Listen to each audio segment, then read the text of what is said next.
অমিতা খাই আছিলোঁ।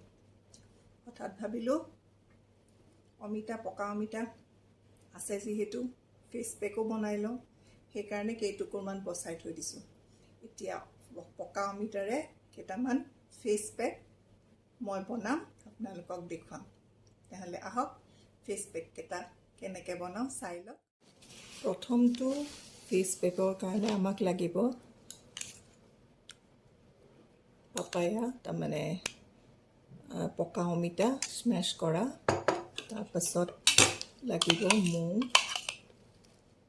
হানি, আৰু তাৰপিছত লাগিব দৈ।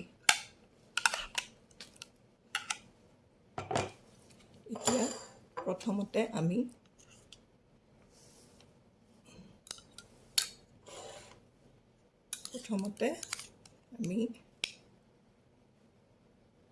পকা অমিতা ল'লোঁ, অকণমান আকৌ অলপ বেছিকৈ স্মেছ কৰি দি আছোঁ। তাৰপাছত ল'লোঁ আমি হানি।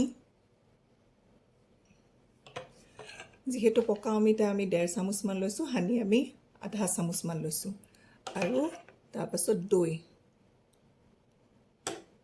এতিয়া এইখিনি মিক্স কৰিব।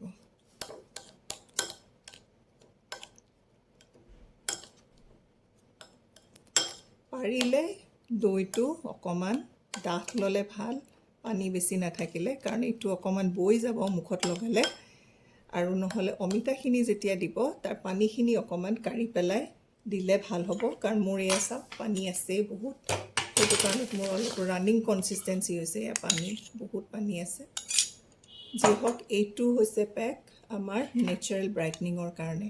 প্ৰথমতে দিলোঁ অমিতা, তাৰপাছত দিলোঁ মৌ 1/2 চামুচতকৈও কম দিছোঁ, কাৰণ বহুত ৰানিং হৈ গৈছে। তাৰপাছতে দৈ দিছোঁ 1 চামুচ। এই ফেচ পেকটো লগালে আমাৰ নেচাৰেল গ্ল'টো অলপ বেছিকৈ ব্ৰাইটেন হয়, কাৰণ আমি জানো যে অমিতাত এটা এক্সফলিয়েটিং প্ৰপাৰ্টি থাকে, যি আমাৰ ডেড চেল স্কিনবিলাক মানে ডেড স্কিন চেলছবিলাক ৰিমুভ কৰাত সহায় কৰে, মাইল্ডলি ৰিমুভ কৰে, আৰু আমাক এটা ব্ৰাইট স্কিন টোন দিয়ে। ব্ৰাইট স্কিন টোন মানে স্কিনটো অকণমান ব্ৰাইট কৰে। চ' এইটো ফাৰ্ষ্ট পেক, পিছৰ ফালে আৰু এটা দি আছোঁ। 2 নম্বৰ পেকটো এতিয়া মই আপোনালোকক দেখাই আছোঁ।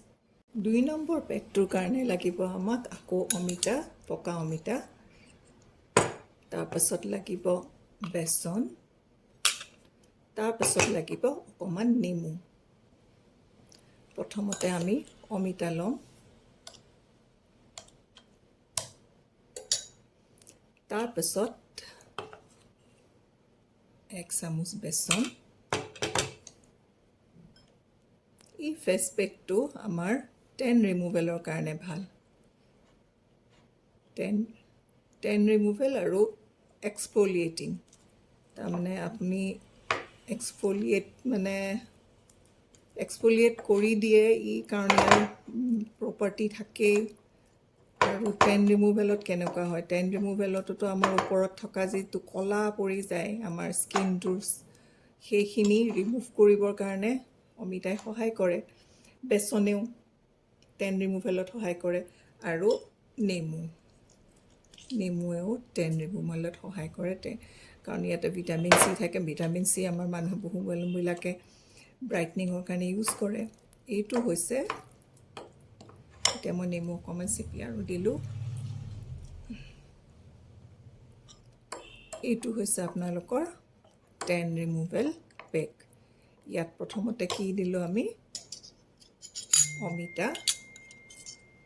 আপোনালোকৰ প্ৰয়োজন অনুসৰি সেইমতে দিব। অমিতা অলপমান বেছি হ'লে ভাল, কাৰণ অমিতাটোৱে নিজৰে এটা ব্ৰাইটনিং মানে প্ৰপাৰ্টি আছে, এক্সফলিয়েটিং প্ৰপাৰ্টি আছে।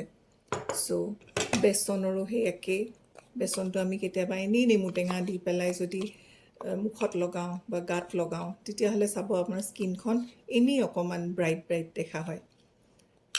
তাৰপিছত বেচন দিলোঁ, তাৰপিছত আমি নেমু টেঙা চেপি দিলোঁ। এতিয়া এইটো হৈছেগৈ আমাৰ টেন ৰিমুভেল পেক। চ' আজি আপোনালোকক দুটা পেক দেখালোঁ, এইটো স্কিন ব্ৰাইটনিং আৰু এইটো হৈছে টেন ৰিমুভেল। এই দুটা পেক আপোনালোকৰ যিটো মন সেইটো ট্ৰাই কৰিব। আচলতে প্ৰয়োজন অনুসৰি গোটেই দুইটাই ট্ৰাই কৰিব পাৰি। আজিলৈ তেনেহ'লে থৈছোঁ, বাই।